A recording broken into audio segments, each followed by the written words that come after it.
बोधि दुर्लभ भावना की व्याख्या करते हुए अत्यंत दुर्लभ परिणामों की निर्मलता है। सब कुछ चला जाए लेकिन हमारी विशुद्धि न जा पाए, सब छिन जाए धर्म न जाए। जैसे सामान्य जीव कहता है धर्म न जाए, ऐसे योगी क्या कहता है सब कुछ नष्ट हो जाए, मेरे भावों की निर्मलता नष्ट न हो पाए। ये दुर्लभ है। इसी के बल पर जीव भगवान बनता है। मोक्ष तत्व दृढ़ श्रद्धा होना चाहिए। और मोक्ष तत्व दृढ़ श्रद्धा कैसे बन पाएगा? क्षण क्षण के मोक्ष का ज्ञान होना चाहिए। जिसको क्षण क्षण के मोक्ष का ज्ञान होगा वो उसको मोक्ष तत्व श्रद्धा हो सकता है। वैसे तो मोक्ष किसी को दिखाई देता नहीं तो श्रद्धा करे किस पर? इसलिए व्यक्ति अंधकार में जी रहे हैं। जबकि क्षण क्षण के मोक्ष का ज्ञान होगा, एक साधी अनंत मोक्ष, एक साधी शांत मोक्ष, साधी शांत मोक्ष, साधी अनंत मोक्ष। आदि अनादि अनंत मोक्ष होते ही नहीं है। अब साधी शांत मोक्ष की बात क्या कर रहे हैं आप? हमारा साधी शांत मोक्ष से मतलब ये है कि माना कि बज्ज कुमार जी को कोई टेंशन था, वो टेंशन हट गया तो आनंद आता कि नहीं आता? कोई एक विकल्प था, वो विकल्प हट गया, आनंद आता कि नहीं आता?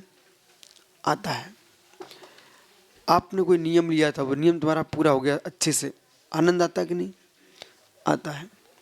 आप चातुर्मास करते हो, फिर बिहार का प्रथम दिन होता है, आनंद आता कि नहीं? आता है। मोक्ष मोक्ष यानी छोड़ना, छूटना। अब जैसे कि ये निजानुभव नियोग सागरी, कपड़े उतारे, आनंद आया क्या? अब नाड़े माड़े की चिंता समाप्त। सोच को भी बैठना ना तो ना कोई धोती खोलना ना कोई खींच कुछ करना, सीधे जाके बैठ गए, मार्जन करो ये बैठे। तो मोक्ष लघु शंका जाने सीधे ही बैठ गए, मोक्ष। तो विषय समझो, तो मोक्ष वाला गहरा आनंद आता है। अब फिर आचार्य अमृतचंद स्वामी ने जब मनुष्यों को मोक्ष के सुख का पता नहीं चला तो उन्होंने बैल के पास गए। अमृतचंद स्वामी उन्होंने बैल का दृष्टांत दिया मोक्ष के लिए।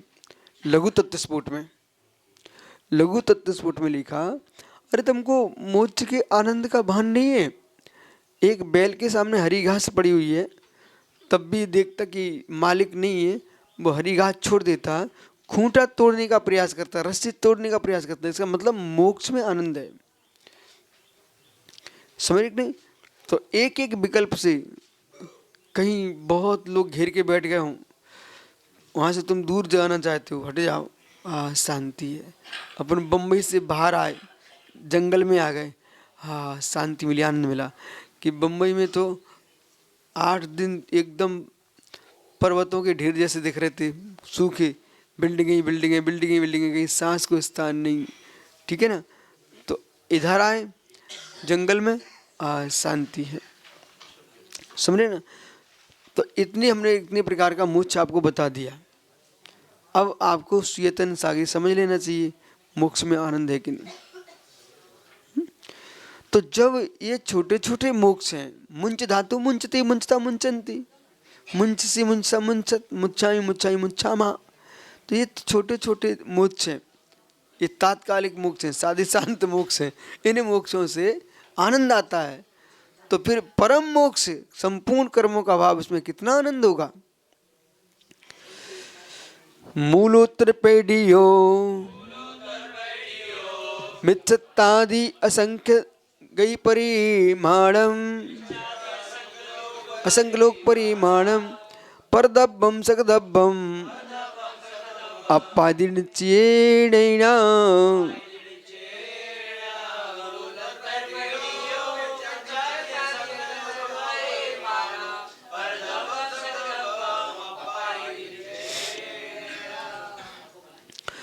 अब ऐसा है, द्रव्य द्रव्य का फल, द्रव्य द्रव्य का फल। अब बज्र कुमार जी समझदारी समझ सकते, आप समझो। द्रव्य, द्रव्य का फल। ये यहाँ पर एक फल रखा हुआ है इनकी उस थाली में, कंचुकली की एक बादाम रखी हुई है। तो बादाम फल है, वो फल दिख रहा है, फल का फल नहीं दिखता आपको,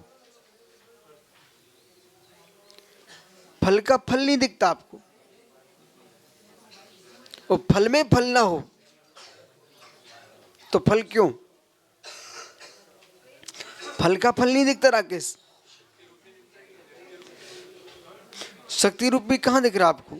शक्ति उसके अंदर है, तुम कहाँ देख रहे हो? वो बादाम का फल है, उसकी शक्ति तुम्हें कहाँ दिख रही है? वो दृष्टि का विषय है, दृष्टि का विषय। शक्ति चाक्षुष कहाँ है? ठीक है। अब फल का फल, तो बादाम, बादाम एक व्यक्ति स्वाद के लिए खाता है, तो स्वाद लेने पर उसको आनंद आता है, ये उसका फल है। अब उस फल का भी फल है, उसका ही फल है, शरीर में 7 धातु बनेगी, उसका ही फल है। अरे संतान होगी ना, ठीक है। ब्रह्मचारी है तो उसको भी फल है, उसको सही शक्ति बढ़ेगी, वीर का संचय करेगा, वो ओज बनेगा, प्रज्ञा बढ़ेगी, ज्ञानी बनेगा, भगवान बनेगा, ठीक है ना। कार्य तो मूलोत्तर पेडियो मिथ्यादि, जो मूल उत्तर मिथ्यात अवृत्ति आदि है ना, ये असंख्य लोक प्रमाणम, और जीव के असंख्यात लोक मूल लोक प्रमाण, मूलोत्तर पेडियो कर्मों की मूल उत्तर प्रकृतियां, ये सब क्या है? परद्रव्यम, परद्रव्य है।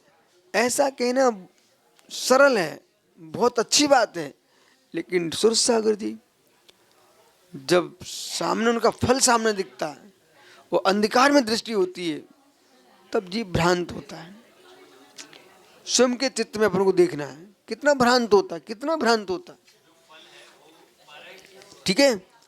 तो मूलोत्तर प्रकृतियों जो फल है वो भी पर है, समझो ना। अरे बोलो कम, सुनो ज्यादा।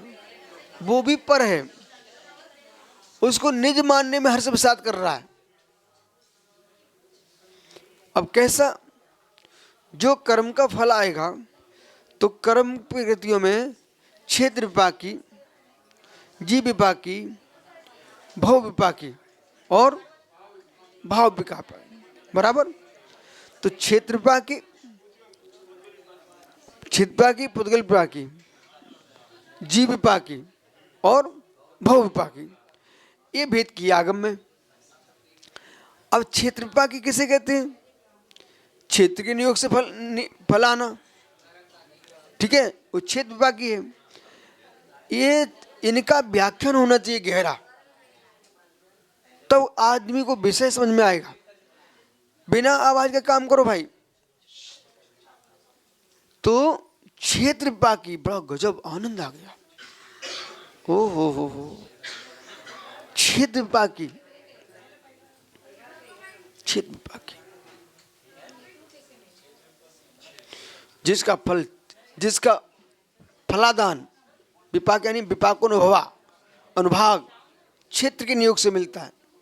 जैसे नरक में जाओगे तो घोर पीड़ा पाओगे, वो क्षेत्र विपाकी है।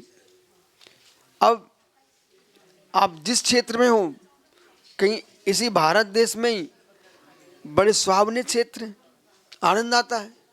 बड़े ऐसे स्थान हैं जहाँ खड़ा होना मुश्किल होता है। एक ही गांव में नाली नाला है, मच्छर काट रहे हैं, एक स्थान पर मच्छर ही नहीं है। एक ऐसा स्थान जहाँ गर्मी नहीं है, और एक ऐसा स्थान वहीं गर्मी गर्मी पड़ी हुई है, और बुद्धि तुरंत प्रभावित होती है। तुरंत देखो, पूना से आप चले, पूना में गर्मी थी, पूना के बाहर निकले ठंडा ही ठंडा, और जैसे ही बम्बई में प्रवेश किए गर्मी गर्मी। तो जो भी खंडाला नुलाना का जो क्षेत्र था शीतल था। अब उस क्षेत्र में कोई साधक साधना करे, बड़ा आनंद होता है। ये माता जी इसका उपास कर लो, तो तुरंत उत्तर क्यों आए? अभी गर्मी है। ये काल प्रभावित कर रहा है। वही बरसात का मौसम हो तो अच्छे से उपास हो जाते हैं, ठीक है ना। ठंडी गर्मी में उपास का कष्ट देते हैं, लेकिन बारिश में कष्ट नहीं देते, क्योंकि जठराग्नि मंद पड़ जाती है अपनी स्वयं की, समशीतोष्ण रहता है। आइए, तो क्षेत्र का प्रभाव पड़ता है।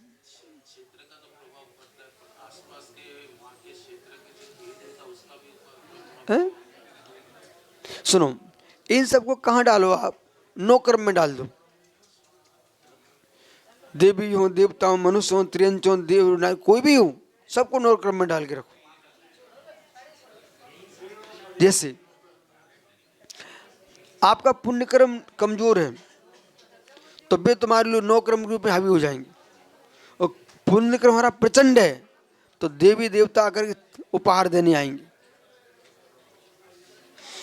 इसलिए जिस श्रावक है ना, अच्छे अच्छे काम करते हैं ना, तो गुरुओं को क्यों बुलाते हैं? इसलिए बुलाते हैं कि कोई विघ्न आए तो भाई ये व्रती है तो उनके नियोग से हमारा टल जाएगा। और उसमें भी गहरा विषय है, खोलूं क्या? गहरा विषय है, कोई का ईशा कीर्ति है, कोई का गुण रूप है। आचार्य विद्यानंद महाराज ईशा कीर्ति था, आचार्य विमल सर ईशा कीर्ति के साथ गुण तप साधना थी, मंत्र थे, विद्याएं थी उनके पास। गोमटगिरी का पंचकरण चल रहा था, बाकानेर है इंदौर के पास में, वहाँ आचार्य महाराज विराजमान थे विमल सागर में, और विद्यानंद महाराज थे गोमटगिरी में। तो अब वहाँ इतने विघ्न आ रहे, इतने विघ्न आ रहे, टेस्ट